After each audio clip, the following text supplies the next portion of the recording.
97.3 Citi FM. Relevant radio, always.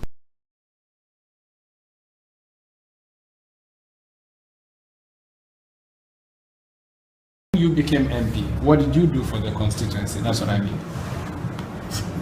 The electricity that you are sitting under came, and I told you, connecting Ningo and Prampram.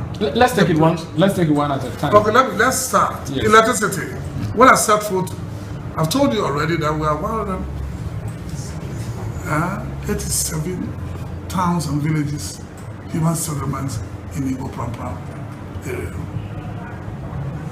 When I came here, it was only in Prampram proper, where we're sitting now, where there was limited electricity. What do I mean by that? This morning, there was a factory over there, and some of the elders who had money connected a few poles and connected electricity to their homes. You couldn't count 10 houses in Prampram with electricity. And then you go to Old Ningo, you have WG Nate and Co.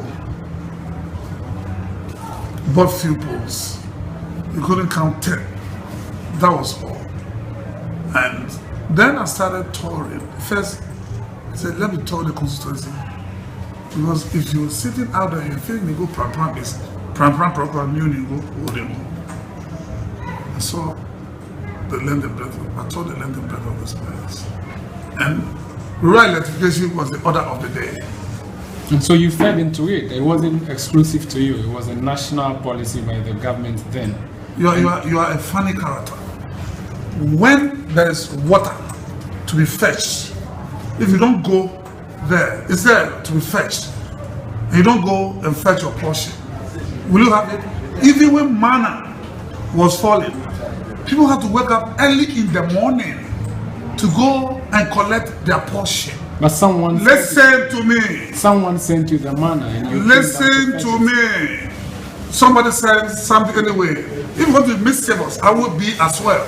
I don't like people. Look. If you want to talk to me, I don't want to talk to you. You want to talk to me. Listen to me. Listen. I'm not being mischievous, Honorable. We're having an interview. You are being mischievous. We're having an interview. You are talking to someone who is more experienced than you are. Yes, but I'm asking you the questions. And then your questions must be decorous in the questions that you ask. I am being as a gentleman as I can, and I'm asking you the questions. And I'm telling you as a gentleman that you are not being decorous. Please answer the questions. You are not being decorous. Accept it. Then we'll go ahead. Please answer. You didn't allow me to answer the question. You were just interjecting and being mischievous. I needed to clarify the issues. What issues are you clarifying? That, somebody... There was somebody here before I came. Didn't that somebody also wait for the manna to fall into his mouth?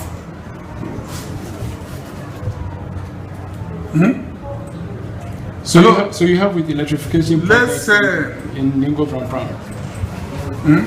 So you help with the electrification project in Ningo Prampram. I championed the electrification in Ningo Prampram. When rural electrification, we went around the places, we realized that if we were going to go along the line of self-help, many villages, with a level of poverty in the villages, many villages would not be connected to the national grid. So I went, spoke to the local government minister then and the authorities, and I thought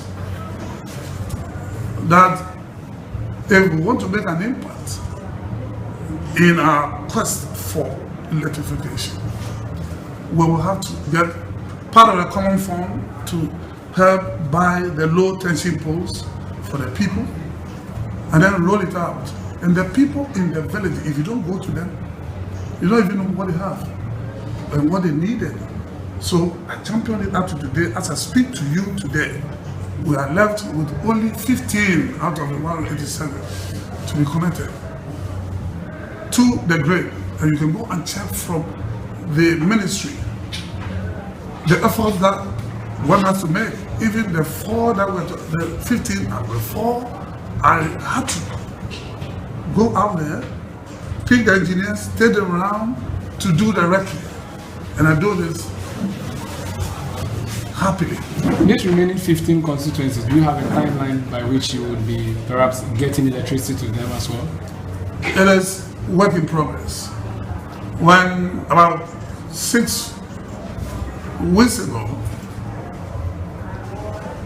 the people have been worried, so I took some of them to know what it is. We went to the ministry, then we went to the various towns, did a survey, and we have done all the calculations, and the minister has given approval. Now they're waiting for resources to roll out 5 out of the 15. So and that, education. okay. Let's go on to education. Almost all the schools, especially in the Ningo area, you go to schools and the children, when your child is being enrolled, they are the ones who are witnesses to what I'm talking about. When your child has been enrolled, you will have to think about providing chairs, stools for them. And we've done the study, you have it, the long list of what we've done.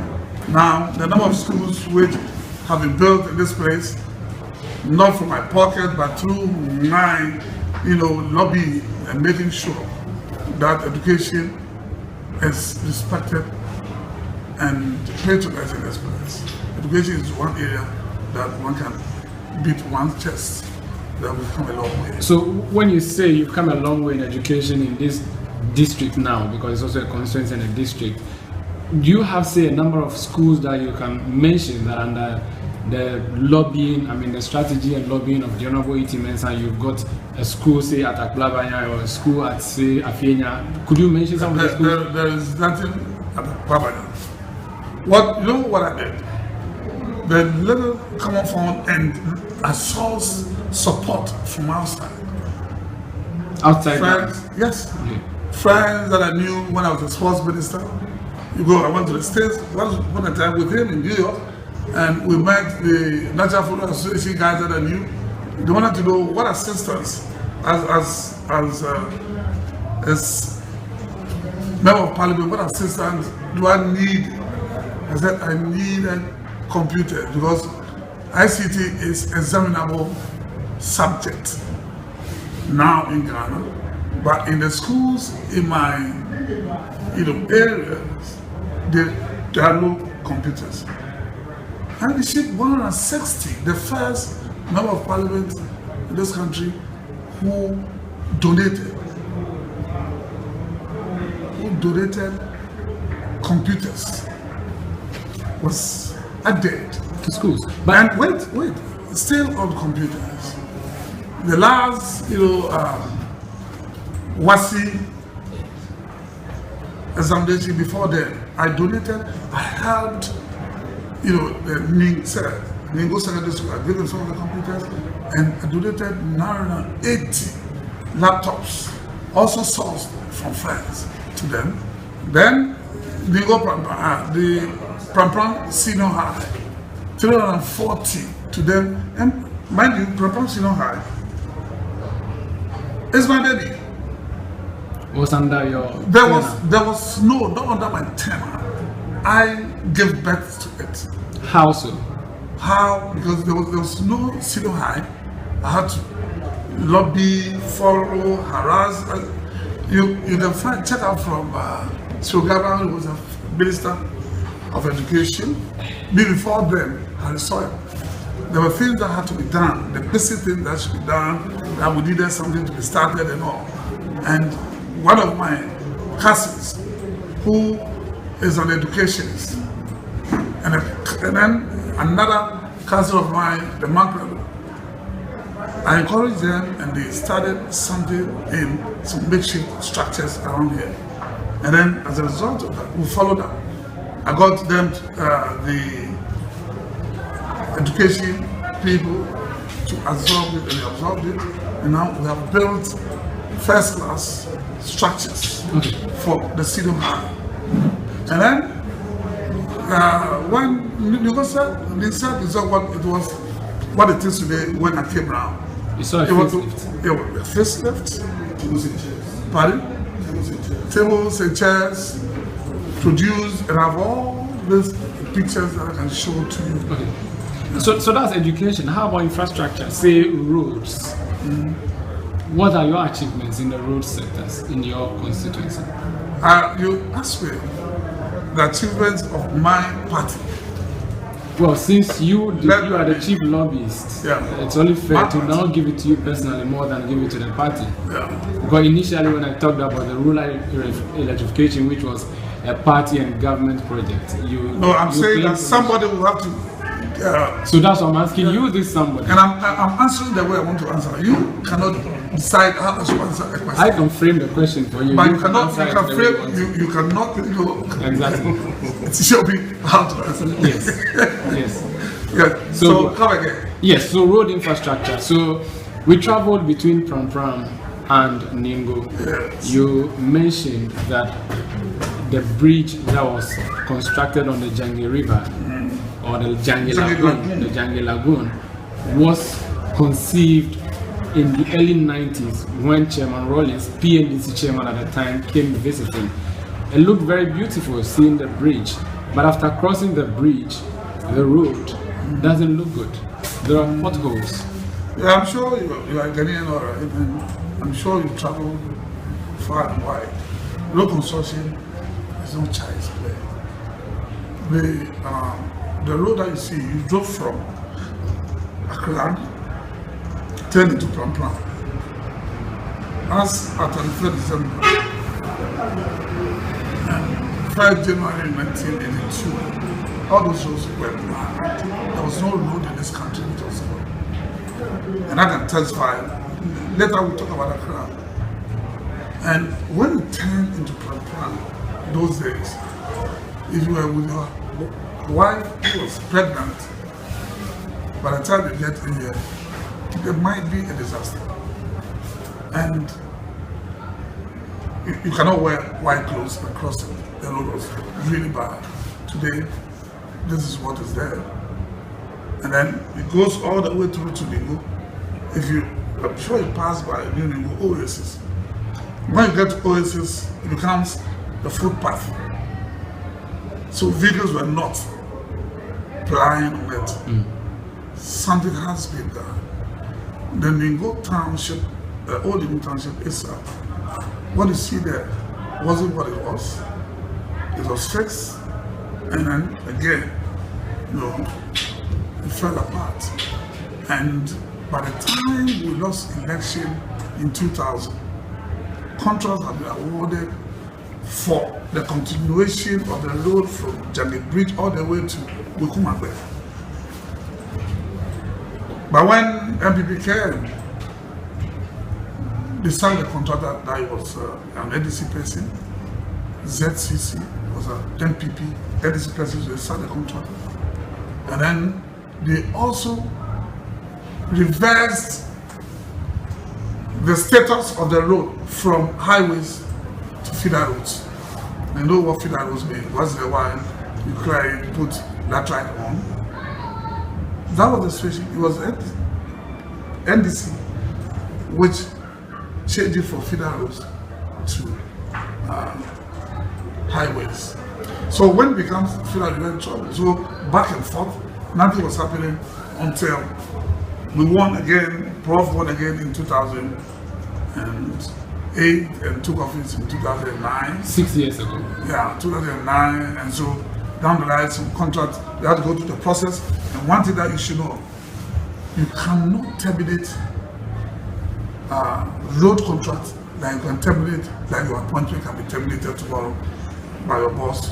And you look at the conditions are not that stringent. But when it comes to road contracts, you are not careful, and that is why we have all the judgment debts. There was a judgment debt on the termination of the contract of the bridge to Fawa, and millions of Ghana cedis have been paid as a result.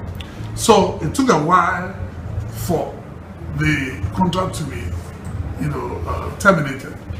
And it took another 2 years to package it. It's been packaged. There's a contractor on it today,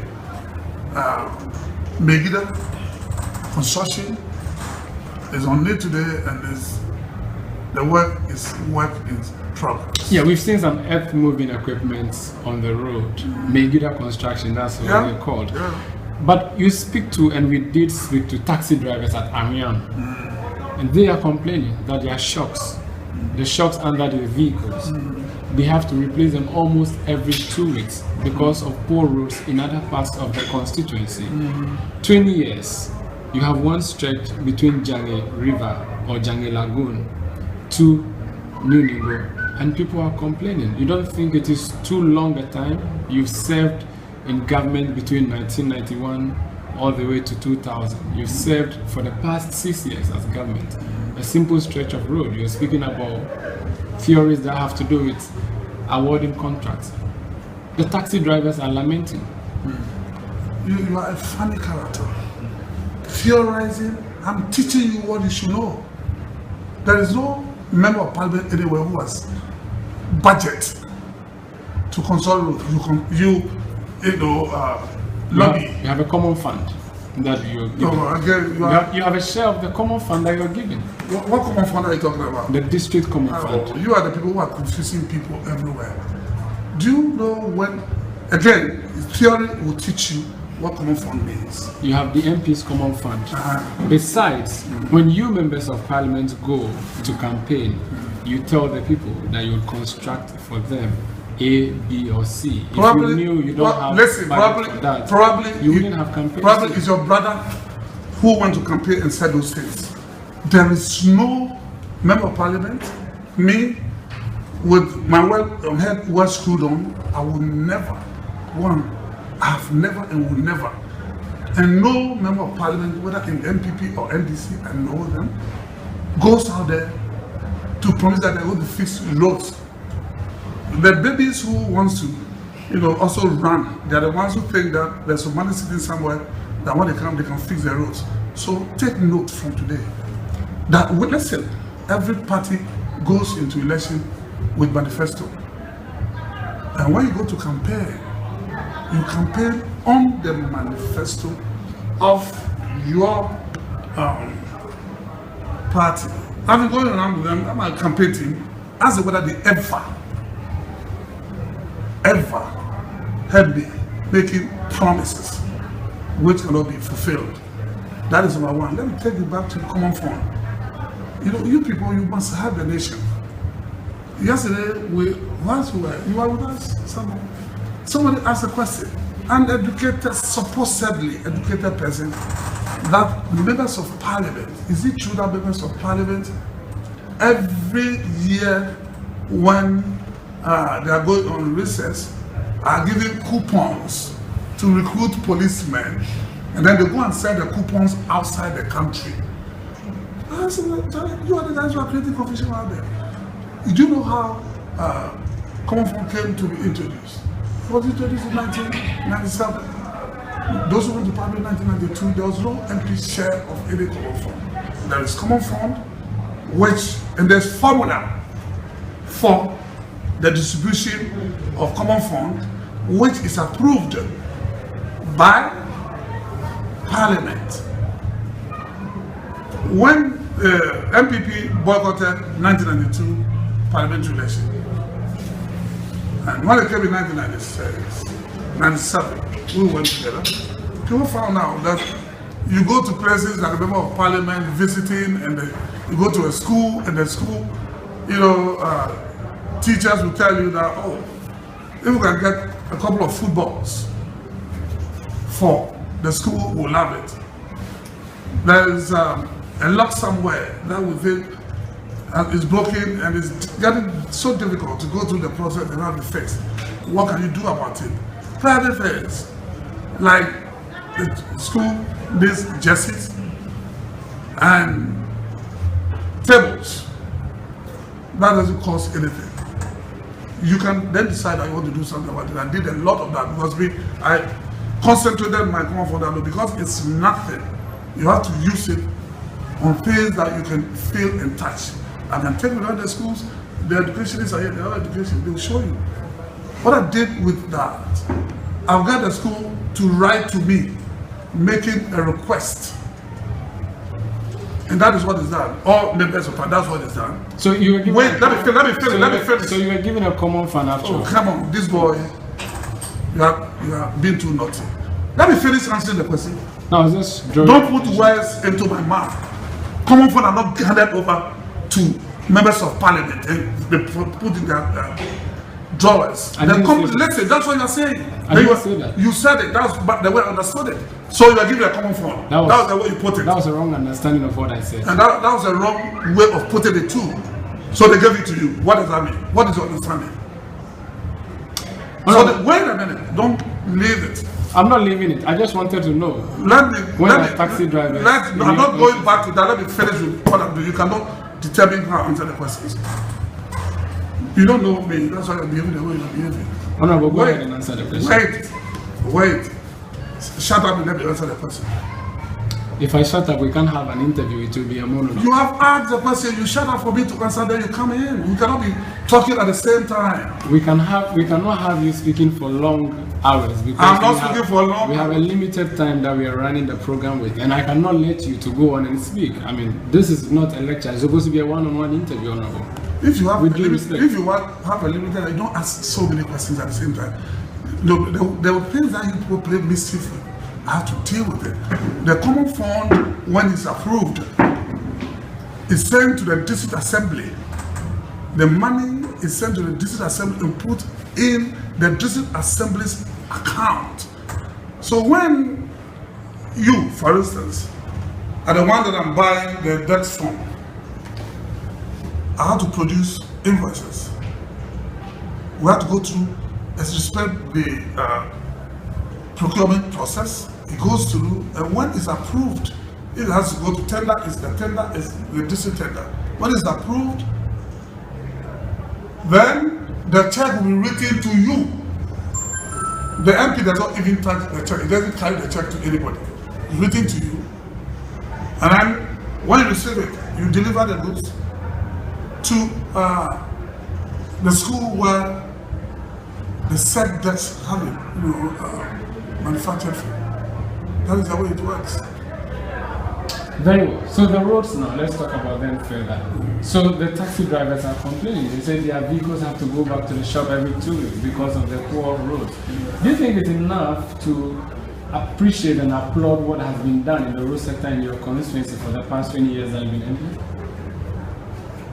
20 years minus 8 years of being in opposition, where the work that we started was truncated by the party that came into office. So 12 years. Yes. Yeah. So what is your beef? You are satisfied with the state of roads in your constituency? How can anybody be satisfied with something which is work in progress? How can anybody really be satisfied? I mean, people, the roads are bad, So it's not only in this constituency that you have bad roads anyway. And there's nobody who can come and use his money to construct any road. We speak to people in Ningo, and their concern is that the Honorable T Mensah is from Prampram, so he deliberately left them to their fate. Their roads have not been constructed. The contractor is still on the road, and nothing is happening. But the roads in Prampram look very good. In fact, they're even planning to put asphalt on it, according to them. What is happening to roads in Ningo? Are you deliberately neglecting the people of Ningo as they're thinking? What do you think? My thoughts don't matter. That's they don't. Because you're out there to touch on the negatives. I mean, these are things that I know, that I hear all the time. Oh, you do hear that? I'm not deaf. How do you respond to these claims or views from your constituents? Oh, I mean, people can be. What I say is all across board. I know the Ningo people. I know those who understand and appreciate what is happening, and I'm aware. I got district assembly here. We have a district assembly, and I doubt whether you have read the LI of any district assembly. So the things that you are talking about is the responsibility of the district assembly. We have a district assembly. We do have, and the chief executive is a Ningo person. He has a budget. I don't have a budget. The capital is in Prampram, according to Ningo people, and it is not exciting, and it is not bringing development to Ningo. the chief executive, he told me,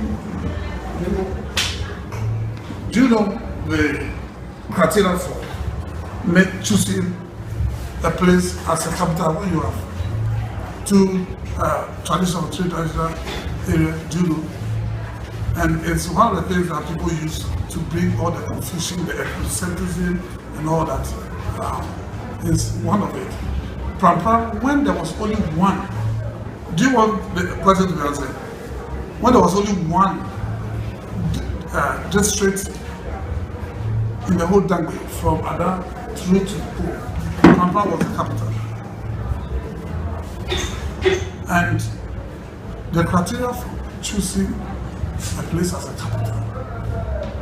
First, they look for certificates, like if there's a clinic, if there are two clinics in the two traditional or three traditional areas, which one came first?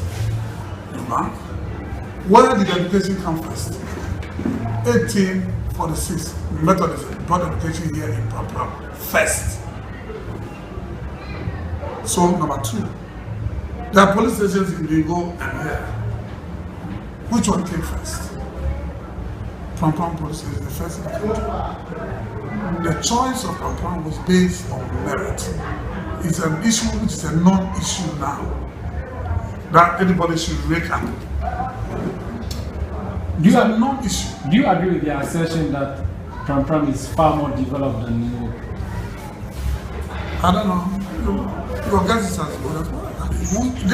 That is the assertion. Well, my guess, not my guess. They are not, that's the assertion, and I have no answer. I won't answer it. It is not true. I will not answer it. Okay, let me put it to you then, that looking at the streets, I think the streets, or from what I see, the streets and the roads in Prampram look far better than the ones I saw in Ningo. Was that deliberate policy, like they are claiming? Will you ever, you sitting here, will you ever deliberately deny an aspect of a constitution which is yours? What you are talking about? Is it, two people just, let's say, is it T Mensah who built all the houses in Prampram and put them in the shape in which they are? So you haven't neglected the people of Ningo? If I had neglected them, certain things that what is going on will not go on, the roads and other things going on will not go on. Let's talk about fishing, and that's something a lot of people in the constituency do. I won't talk about anything again. I think I'm tired. Thank you very much for your time. Yes. 97.3 Citi FM. Relevant Radio. Always.